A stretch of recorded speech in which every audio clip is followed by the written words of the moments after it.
most companies think they have a data problem, and they don't. They have a data quality problem. Today we have two data quality founders in one conversation. So statistically, we should disagree on at least three things.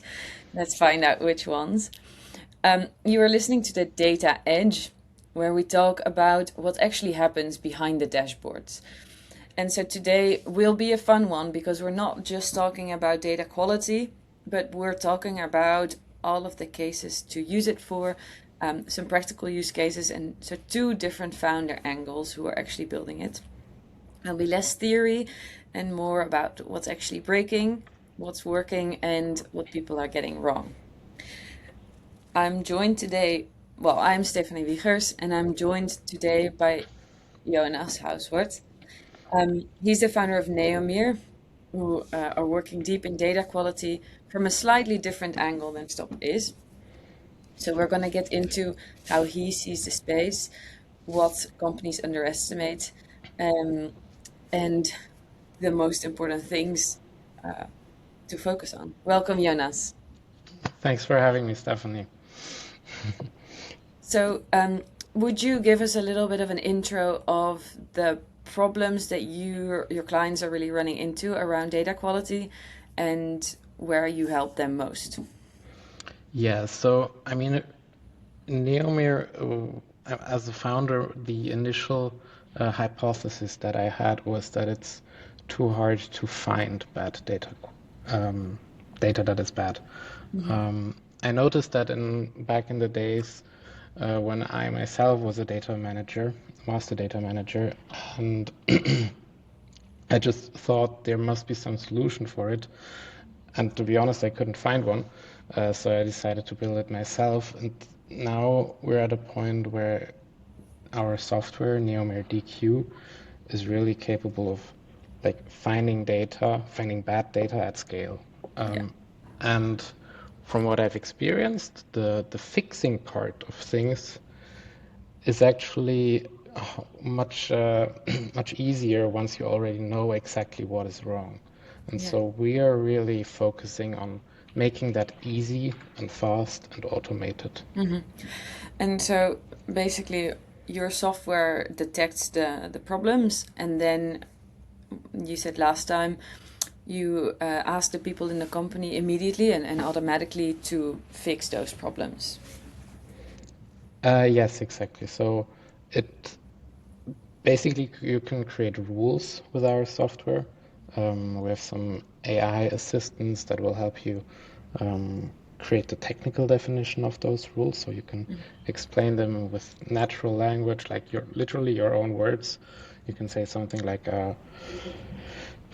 customers must have a shipping address maintained, and then our AI model will insert or will help you in creating a technical specification for that. And then basically the data is being crawled all the time and being scanned. And whenever there's an error or an issue showing up, it's being forwarded to whoever is responsible for resolving it. Yeah.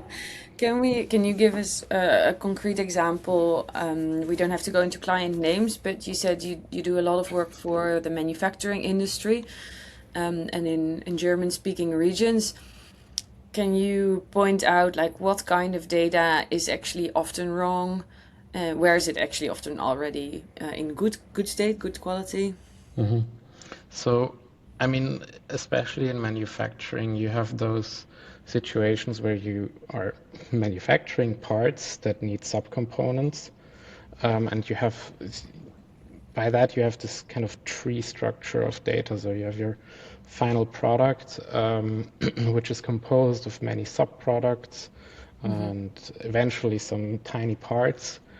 And I mean, there are lots of very company-specific examples, but a very obvious one that I could give is, for example, that, I mean, as an automotive manufacturer, you'd certainly want to make sure that all your cars always have 4 wheels. Yeah, Um, I and prefer it myself when my car has four wheels.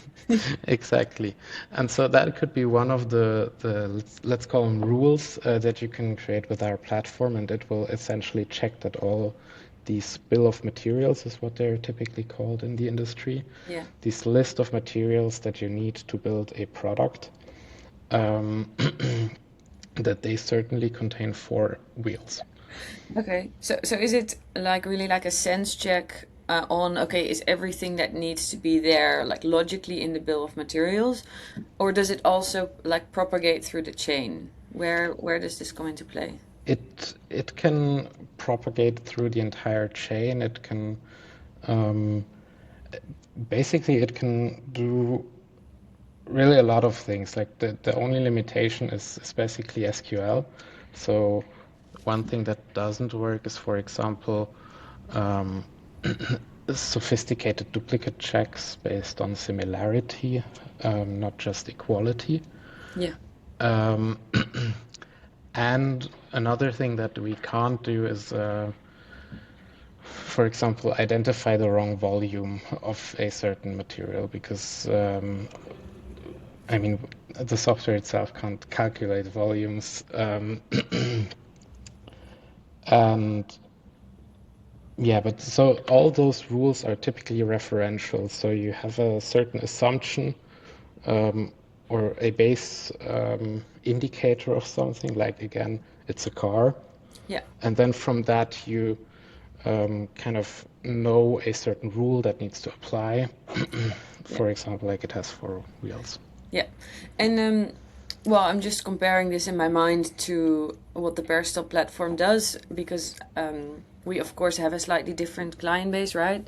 Where we usually serve a bit more project based, so also technical industries. Like we do work in manufacturing, but more when it's an installation being placed, or when it's a maintenance facilities, or when it's just construction infrastructure, and then a lot around the kind of procurement side of what's coming in and what are we processing here. But like in the end, it does boil down to the quality of data and the analysis that you want to make of that. So what we see is many of our clients, they want to do cost savings. That's like one big angle where they want to have a very, very detailed idea of, okay, what's being processed in our system. Can we do this very detailed category management, maybe even on the level of the product? And does this make sense that this is happening? Yeah.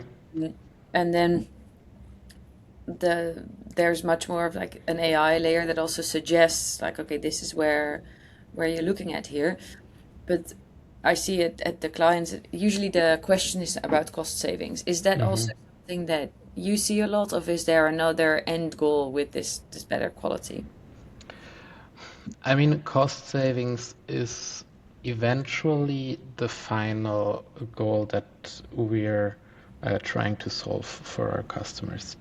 The problem that I see with data quality in general is that the effects of good or poor data quality have very, very indirect effect on financials. So it's really hard to prove that your data quality efforts are having an impact on financials. That's at least what I've experienced. The good thing is that the people who are actually working with data tend to be very like they already know how much time and effort bad data can cost them.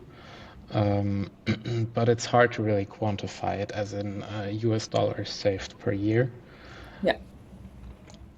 I don't know how are your experiences in that field? We see a very similar issue. Because, what does poor data quality mean? It means you can't make optimized decisions. But until you make those decisions, you don't know how much cost savings you can create. Well, when we look now, we can take a look at the specific procurement example. There, at least it's a bit straightforward, because when you are able to do this proper category management, now you have very clear baselines. Okay, this is what is happening in our spend. And then as a procurement manager, you can say, this is the area of improvement. You know, like the spend on here was 8 million and I brought it down to whatever, like 6.5. That's a big saving, right? And that's a like relevant number to work on. On the other hand, when we classify assets, so we have one client and they had this big asset database of like HVAC systems, pumps, you know, like a lot of technical equipment that they were maintaining. And so that was all logged on an asset level, but not on a type level. And so the ambition there is by cleaning up that database and seeing, okay, how many of these exact same pumps, right, same brand, same model, do we actually have under service? We can learn what are trends around this product. And then Yeah. Or maybe even like, I don't know, if you identify that you have 2 pumps of the exact same type, you could, instead of buying 2 different products that do the same, reduce that down to 1 and then buy it in larger quantities so you get larger quantity discounts. yeah, really tie it into what's the end goal here. Yeah, and in their case, what we did see is the play there is not just saving costs. It's also as a big facility management company, you don't just come in for the work that you do. You also are an advisor. You have the knowledge because you don't do it at one location, you do it at 80 locations. Yeah. And so the ability to give that advice that, you know, that has a big impact on just your client relationships and therefore on your sales, but that's not a direct quantification. You can't say because of this advice we got the deal. Did you have customers that really wanted to see a detailed ROI calculation? Or were they more like, we already know that's a problem, this is a problem, we already know it's costing us money, we just want to save that? Yeah, we do present ROI estimates, but you can never guarantee the exact sum, right? Yeah, of course.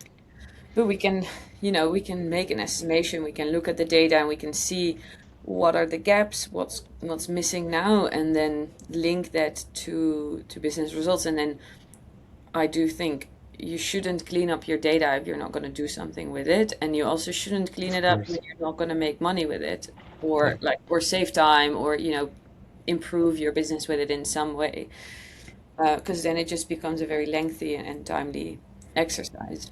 Yeah, absolutely agreed. And as said, I mean, we typically don't do those ROI calculations up front unless we're explicitly being asked for it, and even then we're just giving estimates. And I mean, to be quite frankly honest, they are very, very rough estimates, and there's probably a high likelihood that they are wrong, but we're just trying to give the client some argumentation, like some edge points that they can do to connect the dots. Yeah, I mean, in my opinion, and it sounds like you would agree with me, the most important thing is to be transparent and straightforward. So I would rather not give a very hard ROI number if I can't guarantee that will make that.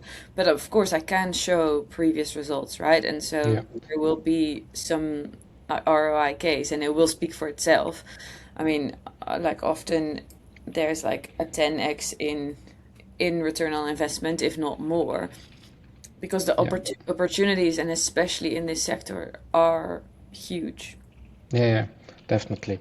And the good thing is, I think most people don't expect such an ROI calculation. They already know that they have a problem. They just want it solved. And I would even say there are some people where we would lose a lot of credibility if we were to tell them, look, here's my fancy ROI calculation, because they know it's a very rough approximation.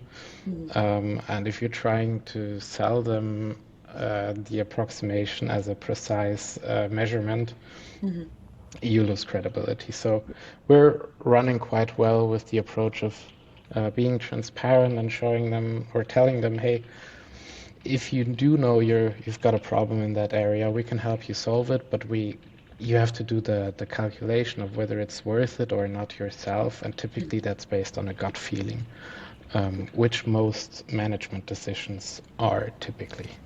Yeah. Well, I mean, if I can summarize, we do approach the data problem from a slightly different angle, right? So where your system is very much around identification, our focus would be a little bit more on also like adding that pre-filling element and like doing a machine learning exercise where we replicate the additional inputs given from people. I would have one more question for you, which is what we've been seeing is that in organizations, usually management actually thinks our data is fine, and it's only when you go about like 1 or 2 levels below that where the people are a bit more on the ground, they're more operational, and they actually know what's going on. So they maybe have built the dashboard and they have had to do all the data cleaning for it. That's when they realize, okay, there are many opportunities here. Who are you having conversations with, and how do you, like, from what angle do you approach them? That we've made this very same experience. So we are typically not talking directly to C-level, and instead we're talking like C-level -1 or 2, and data specialists. So whenever we see a company that has a dedicated data team, those are the people that we really like talking to. Yeah. We do too. We love talking to the dedicated data team. And there's also like the conversations that I have with people from business departments like procurement, like sales, like finance. They all work with some sort of system, be it an ERP in procurement or a CRM in sales. And the people on the ground that are working with those systems, they always have some stories to tell about poor data quality.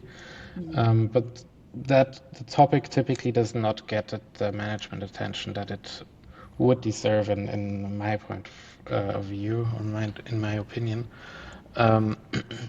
But I think that's not too much of a problem. So we focus really on making life better for the people on the ground. And typically we then have these people carry our product to their managers or their managers and present it there and show them the advantages that they see. Yeah, and that will save them cost and time. Fantastic, amazing. Well, thank you so much, Jonas, for being here today. If you are in manufacturing and listening to this and you need any help on your bills of materials and on identifying where the leaks are in your data quality, definitely make sure to reach out to Jonas. If you're a procurement professional or an asset manager and you need any help with your spend analysis, then I also am open to conversations. Thank you for listening today. I'm really excited to have you here, and we will see you next time on the Data Edge.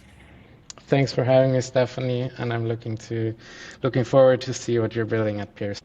Thank you, Jonas. Amazing. Bye-bye. Bye-bye.